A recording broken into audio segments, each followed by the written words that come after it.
I think the optics of the leader meetings so far have been very good. میرے خیال میں دونوں رہنماؤں کی ملاقات دیکھنے کی حد تک بہت اچھی ہے، لیکن اس کی وجہ سے تعلقات میں کوئی بڑی تبدیلی نہیں آئی۔ جیسا کہ آپ کے ناظرین جانتے ہیں، ٹرمپ انتظامیہ نے اپنے دور حکومت کے آغاز میں ہی پاکستان کے لیے امریکی امداد کا بڑا حصہ روک دیا تھا اور یہ ابھی تک بحال نہیں ہوا۔ پاکستان پر FATF سمیت متعدد عالمی فورمز میں ابھی بھی دباؤ ہے جو ختم نہیں ہوا۔ Forums, including the FATF, that has yet to be relieved. I think there has been some progress. Pakistan کی جانب سے میرے خیال میں طالبان کو مذاکرات کی میز پر لانے کی کوشش میں کچھ پیش رفت ہوئی ہے۔ دہشت گردی کی مالی اعانت سے متعلق کچھ پیش رفت بھی ہے، لیکن میرے خیال میں یہ کافی نہیں ہے۔ پاکستان، کیا آپ سمجھتے ہیں کہ امریکی حمایت پاکستان کو FATF کے معاملے میں ریلیف دلا سکتی ہے؟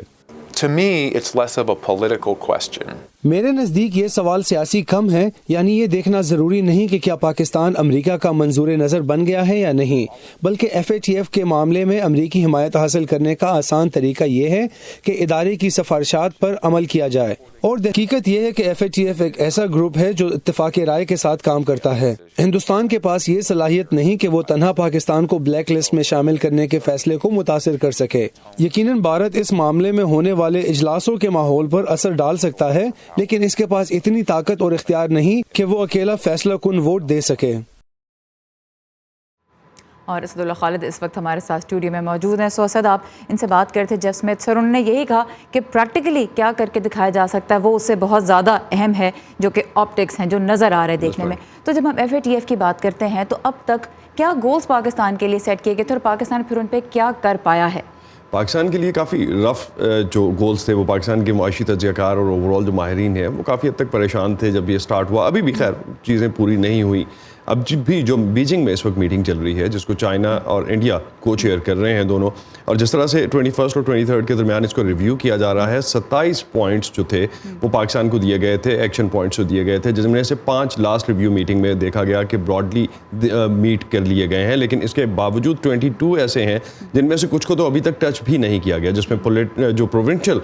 سبسٹینس ہے، پروونشل جو سٹانس ہے صوبوں کا کچھ معاملات میں کہ ریگولیشنز کس طرح سے مینیج کرنی ہے، کس طرح سے لے کے چلنا ہے، اس حوالے سے کافی حد تک کنسرنس تھے۔ اور ابھی بھی اگر ہم دیکھتے ہیں تو پاکستان کی طرف سے جو اوور آل ریکوائرمنٹس پوری کی گئی ہیں ان پہ کویسچن مارکس اپنی جگہ پہ موجود ہیں۔ ابھی جو ریویو میٹنگ ہو رہی ہے اس وقت بیجنگ میں، اس کے لیے جنوری 8 کو لگ بھگ پاکستان نے کوئی 500-400 پیجز کا ایک رپورٹ دوبارہ سے جمع کروائی ہے جو 150 پوائنٹس ریز کیے تھے، 150 کویسچنز رادر پاکستان سے پوچھے گئے تھے لاسٹ FATF کی میٹنگ میں۔ اور اب جو 4 مہینے کا ٹائم ہے، اب اگلے مہینے ہم دوبارہ دیکھیں گے کہ FATF کا اجلاس جو ہے اس میں فیصلہ کیا جائے گا کہ پاکستان کو گرے لسٹ میں رکھا جائے یا ایکسٹینشن دی جائے۔ براڈلی جب ہم بات کرتے ہیں کہ کیا ایکشن آئٹمس تھیں اور کن پہ عمل ہوا، تو سب سے بڑا تو یہی ہے کہ جی جو ٹیررزم کی جو فائنینسنگ ہے اس کے ہر طرح سے راستے روکے جائیں، چاہے بینکنگ کا نظام مضبوط بنا کے، چاہے آپ کے جو مختلف ادارے کام کر رہے ہیں ان کے ریکارڈز کو مزید اسٹرینتھن کر کے دیکھا جائے کہ وہ ریکارڈز رکھ رہے ہیں یا نہیں۔ اور اس بارے میں ہم نے دیکھا کہ تقریباً 500 کیسز بھی سامنے آئے۔ جی ہاں، آپ نے بالکل صحیح کہا، 500 کیسز وہ جو انہوں نے رپورٹ کیے ہیں پاکستان نے، اور اس کے علاوہ ود ان پاکستان اگر ہم بات کرتے ہیں تو وہ کہتے ہیں کہ رفلی ہم نے 1100 اریسٹ بھی کی ہیں اس معاملے میں، اور اوور آل 500 کیسز میں سے جو کنوکشن ریٹ ہے جس میں کورٹ میں جا کے جو ثابت بھی ہوئے ہیں وہ 55 کے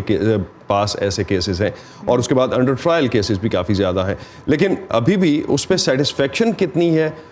مختلف ماہرین کو اکراس دا گلوب، وہ کافی بڑا کویسچن مارک ہے، بیکاز اگر ہم اوور آل سچویشن دیکھتے ہیں تو اس سے پہلے بھی پاکستان نے اس طرح کے اقدامات کیے ہیں۔ کوئی بھی بڑی میٹنگ پاکستان کی ہوتی تھی، فار ایگزامپل امریکن حکام سے پاکستان کی کوئی میٹنگ آ رہی ہے، FATF سے ریلیٹڈ کوئی میٹنگ آ رہی ہے، تو کچھ اس سے پہلے اریسٹ کر لی جاتی تھی جو کہ بعد میں ان لوگوں کو چھوڑ دیا جاتا تھا۔ تو اب جو ریفارمز کا سلسلہ ہے جس میں مدرسہ کو اسکول میں کنورٹ کر دیا گیا ہے، اور اس کے علاوہ جو ڈسپینسریز تھیں ان کو ہیلتھ کیئر ڈپارٹمنٹ کو دے دیا گیا ہے، یہ جو چیزیں ہیں یہ شاید لانگ ٹرم میں چل سکیں گی، لیکن واشنگٹن اسکیپٹیکل اباؤٹ دس۔ کیونکہ واشنگٹن میں یہ تو نوٹ کیا جا رہا ہے کہ پاکستان کیا کر رہا ہے، لیکن سب سے بڑا کنسرن جس طرح آپ نے بھی کہا کہ وہ چینجز ریورسیبل تو نہیں ہیں، اور اگر وہ ریورس ہو جاتے ہیں تو اس وجہ سے واشنگٹن میں تشویش پائی جاتی ہے، اور اسی لیے ماہرین کا یہاں پہ یہی کہنا ہے کہ ٹرمپ انتظامیہ کا رویہ فی الحال اسی لیے نہیں بدل رہا کیونکہ وہ لانگ ٹرم تبدیلی دیکھنا چاہتے ہیں۔ مین کنسرن وہیں پہ جا کے آ رہا ہے کہ کتنا لانگ ٹرم چلا سکیں۔ Asad Ullah Khalid, thank you very much اس انٹرویو اور اس تفصیل کے لیے۔